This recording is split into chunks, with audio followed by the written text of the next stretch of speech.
तो सबसे पहले sir congratulation oh my God 2 के लिए। आप देख ही रहे हैं थैंक यू। कितना वार्म रिस्पांस मिल रहा है। तो कुछ बताना चाहेंगे आप ओ माय गॉड 2 के लिए, इस फिल्म के लिए कैसी रही जर्नी? अक्षय कुमार हैं, आप हैं, बहुत बड़ा प्रोजेक्ट है ये आपके लिए, तो कुछ अगर आप बता सकें। ये जर्नी बहुत फैंटास्टिक रही है, थ्रिलिंग रही है। और किसी भी यात्रा के बाद जब आप जहाँ पहुँचते हैं तो यात्रा अगर वहाँ पहुँचने के बाद बहुत अच्छा अगर आपके साथ कुछ दर्शन हुआ हो या आपने बहुत कुछ अच्छा देखा हो तो सारी यात्रा की थकान आपकी एक सेकंड में मिट जाती है। तो इस सफलता ने उस सारी थकान को और सारे संघर्ष को एक क्षण में काफूर कर दिया है। तो मैं तो दर्शकों को धन्यवाद दूंगा कि उन्होंने फिल्म को सर आँखों पे बिठाया है और जिस तरह उन्होंने लिया है अपने मेरे बच्चे को अपने गोद में लिया है उसके लिए बहुत बहुत धन्यवाद। ओ माय गॉड जब आई थी उमेश शुक्ला जी, तब आज जब आपने ये ओ माय गॉड देखी होगी तब आपने सोचा था कि इस ओ माय गॉड 2 का पार्ट आप बनेंगे और ये कैप्टन ऑफ शिप बनेंगे, आप डायरेक्टर बनेंगे, आप इसका पूरा सब कुछ नहीं नहीं, करेंगे? ऐसा तो कभी नहीं सोचा था। और ये दोनों फिल्में मुझे लगता है दोनों फिल्में अलग फिल्में हैं। ओ माय गॉड सिर्फ मुझे लगता है नाम की वजह से आप कह सकते हैं या ब्रांड की वजह से, लेकिन ये फिल्म एक आस्तिक आदमी की कहानी है। मैं निजी जीवन में ही बड़ा आस्तिक आदमी हूँ तो मुझे नास्तिकता में ज़्यादा विश्वास नहीं है। मतलब मुझे पता है कि भगवान है, मैं इस बात को मानता हूँ भगवान है।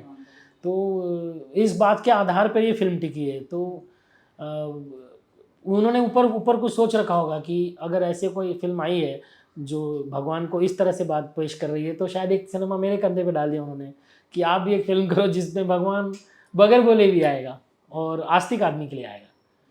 तो बहुत अच्छा रहा है। ओके, अक्षय कुमार जी हैं तो बताइए कि आप कैप्टन ऑफ शिप हैं, कैसा होता था अक्षय कुमार जी के साथ का एक्सपीरियंस शूटिंग पर, सेट पर? क्योंकि वो हमने सुना है बहुत ही जॉली इंसान है, मस्त इंसान है। तो आप अगर नहीं, बता मुझे सकें। पहले डराया गया था बहुत। मतलब क्या होता है कई बार आपका एक पूरा एजेंट ये होता है आपका लौजमा, और क्योंकि राजा बगैर वस्त्रों के और घोड़े गाड़ी और मुकुट के नहीं निकलता। तो फिर ऐसा भी होता है कि जो साथ में लौजमा होता है वो आपको कभी आगे भी राजा को टच करने नहीं देता। आपको उस तक पहुंचने के लिए बहुत सीढ़ियों का ये करना होता है। तो कई लोगों का ये कहना था कि देखिए वो टाइम पे आ जाएंगे और टाइम पे अगर ख़त्म नहीं हुआ तो सीन नहीं होगा आपका, अगर आपने, और फिर वो टेक इतना ही देंगे। और देखिए वो हमेशा छुट्टी को परिवार को महत्व देते हैं, इसके लिए वो 6-7 दिन शूटिंग का एक दिन होगा वो डिस्टर्ब नहीं करते परिवार का, वो उसकी उनकी प्राथमिकता रहती है और काम की पहली प्राथमिकता है वो टाइम पर अगर। तो मुझे सब कुछ पहले से ब्रीफ कर दिया गया था। और संडे होगा तो फिर, लेकिन योगा योग से ऐसा था कि उनके सारे सीक्वेंस जो थे वो सब आउटडोर के थे। और रेलवे स्टेशन हो या पुलिस स्टेशन हो, अब ये सारा कुछ मिलता ही था संडे को। तो मुझे लगा कि यार इनसे पूछूंगा तो फिर कहीं ऐसा ना हो कि आप नहीं सर ये चेंज कर लीजिए, कुछ एडजस्ट कर लीजिए। तो मैंने सीधे ही बात कर लिया उनसे। मैंने उनको बोला कि सर ये संडे को ही मिल रहा है और सीन बड़ा है सर, तो मुझे लगता है रात शाम को 6 बजे नहीं छोड़ पाऊँगा मैं आपको। अगर 9 की 6 की 7 की शिफ्ट है, क्योंकि आपको रात को नहाना है और वो एक ही दिन में करना है कि स्टेशन एक ही दिन के लिए मिल रहा है। तो बोले कि ठीक है मैं रुक जाऊँगा। तो कभी नहाना है? तो बोला सर वो 9-10 बजे। हम नहाए वो 12, 12:30, 1 बजे, और उस टाइम ठंडी का था, वो ठंडा पानी था बहुत। तो नहाए वो 2 बार 3 बार नहाए। तो मैंने देखा कि काम करते हुए उन्होंने सबका ख्याल ही रखा कि आओ चलो गीला करो, नहाओ, शॉट दो, और टेक के बाद कि तुमको एक और चाहिए तो हाँ तो फिर एक और ले लो, फिर करेक्शन पहले एक बार रिहर्सल कर लो। टाइम मैनेजमेंट उनका कोई हाथ नहीं पकड़ सकता। मैंने जो अपने सफ़र के दौरान जो सबसे महत्वपूर्ण चीज़ इस एक्टर से सीखी है वो है समय। समय बहुत मूल्यवान है, हमको पहले बताते थे, मैंने उसका एक प्रैक्टिकल एग्जाम्पल देख लिया सामने। तो यही वजह है कि मैंने इस बार जब काम करना शुरू किया और जैसे ही देखा कि ऐसा है तो मैंने बोला यार जीवन में डिसिप्लिन बहुत बड़ी चीज़ है। मैंने अपने बच्चों को सामान्य स्कूल से निकाल के दोनों को मिलिट्री स्कूल में डाल दिया कि मैंने उनको बताया कि मैं बच्चों को डाल रहा हूँ क्यों, मेरे को लगता है उनको डिसिप्लिन आना चाहिए। सवेरे 5 बजे उठने का और समय पे सोने का डिसिप्लिन मैं नहीं कर पाया, क्योंकि मैं ही आराम से उठता हूँ। मैं सोता हूँ रात को 3:30-4 बजे, उठता हूँ 9 बजे, कभी भी काम करता हूँ। मेरे को देख के ही सीख रहे हैं, मेरे को अपने ऐसा नहीं बनाना है। अगर वो अक्षय कुमार का एक रत्ती बन जाएंगे तो जीवन सफल होगा उनका। सो बहुत सारी प्रॉब्लम क्रिएट हुई इस फिल्म जब से ट्रेलर आया तब से ही लेकर, एंड जब आप के लिए बहुत बड़ी फिल्म थी, तो जब सारी चीज़ें बातें हो रही थी कि इस तरह से कंट्रोवर्सी क्रिएट हो रही है, वो पानी से नहलाया जा रहा है, ये सब जब सारी चीज़ें आप पढ़ रहे थे, देख रहे थे, तो क्या कुछ आपके दिमाग में चल रहा था एंड क्या कुछ कुछ इन सब पर क्या आपका टेक? नहीं, मैं अभी इंतज़ार ही कर रहा था ये प्रश्न अभी आएगा, क्योंकि अधिकतर सभी के प्रश्न इसी तरह आ रहे हैं। जी जी मैं इसे अवॉइड नहीं करूँगा, नहीं तो आपको लगेगा अरे आपने सबको तो जवाब दिया, मुझे तो जवाब दिया ही नहीं। बिल्कुल नहीं सर, देखिए कैसा है कि हर आदमी का एक दृष्टिकोण होता है। उसे उस तरफ से 6 दिखता हो, मुझे इस तरफ से 9 दिखता हो, वैसा ही है ये। उनकी कोई मजबूरी रही होगी, लेकिन अब दर्शकों के पास आने के बाद फिल्म ने जिस तरह से बात करना शुरू किया है, किसी एक रिव्यूअर ने वो जो अभी जो सीन पहले जो आपने उस पर देखा होगा टीजर में, स्टेशन पे जो नहाने का सीक्वेंस है, हाँ सी जो ब्रह्म मुहूर्त में एक पानी से जो नहा रहे हैं, अभी तो चेंज हो गया, बैकड्रॉप बदल गया, नहाने का सीक्वेंस है लेकिन स्टेशन नहीं है, वो सेंसर की वजह से बैकड्रॉप कट गया, मतलब मॉडिफाई हो गया। उन्होंने काटा नहीं, क्योंकि उन्होंने बोला कि मैं नहाने का सीन नहीं कट कर सकता, मेरे लिए बहुत इंपॉर्टेंट है वो। तो उन्होंने बोला ठीक है, आप बैकड्रॉप बदल दीजिए, तो कहीं लोग ये ना बोलें कि स्टेशन पे नहा रहे हैं। तो मेरे अपने तर्क थे, उनके अपने तर्क थे, और वो उसके बीच में हमने एक रास्ता चुन लिया जिससे फिल्म का एसेंस ख़राब ना हो और फिल्म लोगों तक पहुंच जाए। मुश्किल रहा है, लेकिन अब मैं सबके थ्रू यही इल्तजा कर रहा हूँ, अब मैं यही रिक्वेस्ट कर रहा हूँ कि मैं अभी भी हाथ जोड़ के कह रहा हूँ कि अभी भी समय नहीं गया है, 1 हफ्ता हुआ है, प्रेक्षक अपने परिवार के साथ फिल्म देखना चाहता है, और मैं चाहता हूँ ये बच्चे देखें, बच्चों तक ये बात जाए, क्योंकि जिस बच्चों के लिए हमने फिल्म बनाई है ना, पर्पस डिफीट हो गया है। लोग बात करके मुझसे फ़ोन करके असंख्य फ़ोन आ गए हैं कि हमें अपने बच्चे को दिखाना है, मैं तो देख आया, लेकिन घर आके मैं उसको कैसे बताऊं कि मैं क्या फ़िल्म देख के आया। ये बिल्कुल वैसी बात है कि आप जुरासिक पार्क देख के आए हो, अब बच्चे को नहीं दिखाना है, नहीं बच्चे डर जाएंगे, बच्चे का हार्ट अटैक आ जाएगा वो जुरासिक जब आएगा वो तार तोड़ के। तो और वो पेरेंट अगर देख के जाए तो वो कैसे बताएगा कि स्पीलबर्ग ने ये बनाया है और उसमें वो तार तोड़ के आता है, बच्चा बोलेगा पापा कैसा होता है वो।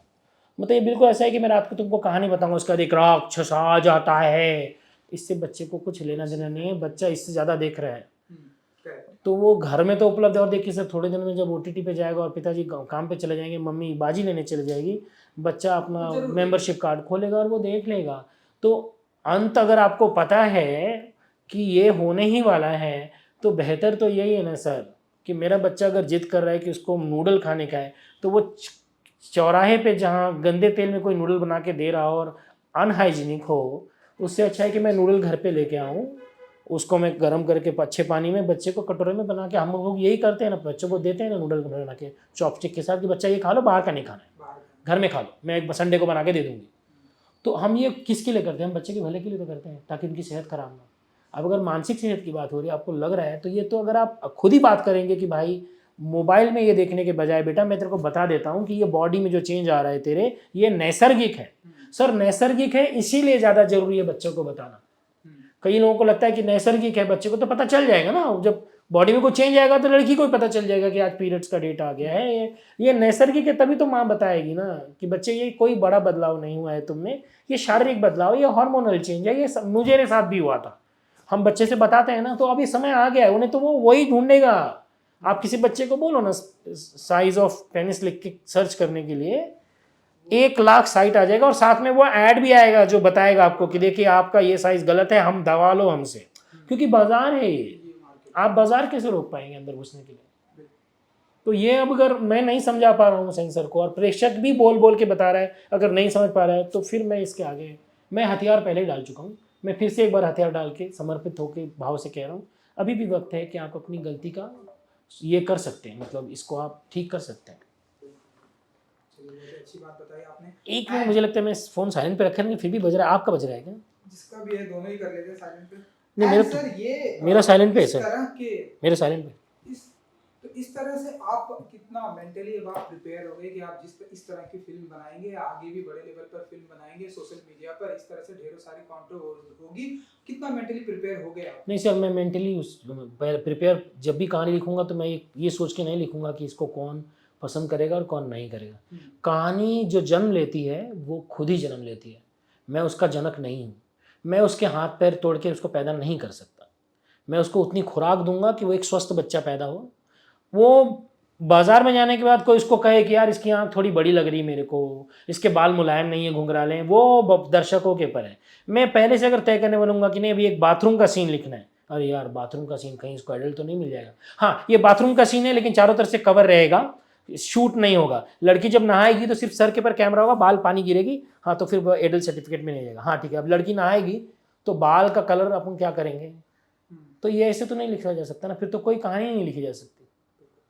और स्वतंत्रता आपका जो हक है, फ्रीडम ऑफ स्पीच जिसको हम कहते हैं, ये मेरे को मौलिक हक मेरे संविधान ने दिया है, मैं वही लिखूंगा जो मुझे सही लगता है। बिल्कुल। और एक सवाल आपसे पूछा जा रहा होगा जब से ये फिल्म की रिलीज डेट आई, सेम डेट पे गदर 2 भी आई एंड लोग बहुत एप्रिसिएशन कर रहे हैं, ओ माय गॉड 2 दोनों को ही बॉक्स ऑफिस पर बहुत ज़्यादा सफलता मिल रही है। बहुत सारे आपको सवाल पूछे या जा गए होंगे कि सेम डेट पर क्यों रिलीज कर रहे हैं, बॉक्स ऑफिस का फायदा होना चाहिए, हम चाहते थे ओ माय गॉड 2 भी हो एंड गदर 2 भी हो। एंड अब जब आई ये फिल्म, दोनों ही फिल्म बहुत ही ज़्यादा अच्छा बॉक्स ऑफिस कलेक्शन भी कर रही है, तो इन सारी चीज़ों को कैसे देखते हैं आगे चल? नहीं देखिए, ये निर्णय तो बहुत प्रोड्यूसर्स का निर्णय होता है, ये मेरे जुरिडिक्शन का नहीं है। लेकिन उन्होंने सोच समझ के ही किया, क्योंकि ये वीकेंड छुट्टी का 15 अगस्त है, उसके बाद फिर लंबा वीकेंड भी है, कोई फिल्म भी आगे पीछे नहीं। देखिए, आप अगर ये सोच के बैठेंगे ना कि गाड़ी में तब निकालूंगा जब सिग्नल सब हरा होगा, तो कभी गाड़ी नहीं निकाल पाएंगे आप। आपको पीछे आते तो ओपनहाइमर आती, रॉकी रानी आती, आगे आएंगे तो 2 और फिल्में आएंगी, कभी भी ये तय नहीं कर पाएंगे। अब हर हफ्ते का आपका लड़ाई अलग है। दूसरा, हाँ, गदर के साथ आने का निर्णय कभी भी वर्सेस नहीं था कि दिस वर्सेस दिस, एनिमल भी वर्सेस नहीं था कि हम दिस वर्सेस दिस था। हमें अपने बच्चे पे पूरा विश्वास था कि वो पढ़ के लिख के गया, वो एग्ज़ाम में अच्छा लिखेगा और वो पास होगा अच्छे नंबरों से। दूसरा, गदर, हम ये बात झुटला नहीं सकते और नज़रअंदाज भी नहीं कर सकते कि हमें नहीं पता था कि गदर 2 भी आ रही है। हमें पता था गदर 2 आ रही है और हमने बहुत ही मैत्रीपूर्ण भाव से उसको लिया। आपने फिल्म में अगर देखा होगा, एक गाना जो हमारा स्टार गा रहा है, वो हमने शुभकामनाएं देने के लिए ही गाया। हम अगर चाहते कि हम उससे अगेंस्ट में आ रहे ना, तो हम वो गाना कभी भी नहीं डालते। हमने उसको शुभकामनाएं देने के लिए वो गाना रखा है कि भाई, अगर आप, ये तो हमने इंटीग्रल पार्ट बना लिया अपने प्रमोशन का, कि आप, हमारा दर्शक जो देखने आ रहा है वो गाना सुन रहा है गदर 2 का, जो इतनी धुआंधार चल रही है, तो बाहर आके वो पॉजिटिविटी ही प्रोपोगेट करेगा ना सर, कि सर इसमें भी ना गदर का गाना बज रहा था। अल्टीमेटली हम तो प्रमोशन ही कर रहे हैं इस फिल्म का, तो हम तो मैत्रीपूर्ण भाव से ही चल रहे हैं। और मेरी तो फिर अभी भी आपके थ्रू ही शुभकामनाएं सनी देओल जी को, उनके निर्देशकों को और प्रोड्यूसरों को, निर्देशक साहब को भी, कि ढेर सारी शुभकामनाएं पूरे ओ माय गॉड की टीम से, अक्षय कुमार जी के बिहाफ पर, हमारे प्रोड्यूसर राजेश बैल, अश्विन वर्दे, विपुल शाह, वेदांत बाली, अक्षय कुमार, सबके बिहाफ पर, अजीत अंधारे, ज्योति देशपांडे जी की तरफ से, कि हम सबको दिल्ली एक खुशी मिली है कि जिस तरह से आप लोगों ने परफॉर्म किया है, आपका ये परचम ऐसे ही लहराता रहे। बिल्कुल बिल्कुल लहराता रहे। एक आखिरी सवाल मेरी तरफ से कि अब इतने बड़े लेवल पर आपकी फिल्म आई है, तो अब लोगों से, ऑडियंस से आपकी एक्सपेक्टेशन बहुत ज़्यादा बढ़ जाएगी। आप जो भी फिल्म लाएंगे, चाहे वो छोटे बजट की हो, बड़े बजट की हो, स्टार कास्ट कोई भी हो, तो कितना बड़ा आप प्रेशर फील करते हैं कि आप जो नेक्स्ट अनाउंसमेंट करेंगे वो लोगों को बहुत ही ज़्यादा उम्मीद रहेगी कि अरे ओ माय गॉड 2 के डायरेक्टर हैं अमित जी, तो इसमें भी कुछ ना कुछ नहीं, पता नहीं, वो मैं महसूस नहीं कर रहा अपने कंधे पे। हाँ, मैंने क्रिटिक को कहा था कि आपने इतना सुंदर लिखा है मेरे फिल्म के बारे में, तो मुझे ये जिम्मेदारी अब महसूस होने लगी है कि मैं जब नेक्स्ट सिनेमा करूँ ना, तो कम से कम आपके लिए मुझे वो सिनेमा अच्छा ही बनाना पड़ेगा, ताकि आप अच्छा लिखो। मैंने एक किसी अपने क्रिटिक दोस्त को कहा, जो पिछले 10-12 साल से मेरा संघर्ष भी देख रहे हैं, और वो मित्र भी हैं और बड़े क्रिटिक भी हैं, बहुत बड़े क्रिटिक हैं। उनको फ़ोन करके कहा मैंने कि आपने इतनी जिम्मेदारी मेरे कंधे पर डाल दी है, ये स्टार देकर, 4-4.5 स्टार देकर, कि मुझे लग रहा है मैं नेक्स्ट काम करूंगा तो मुझे इसी पैमाने पे करना पड़ेगा। Thank you, thank you so much.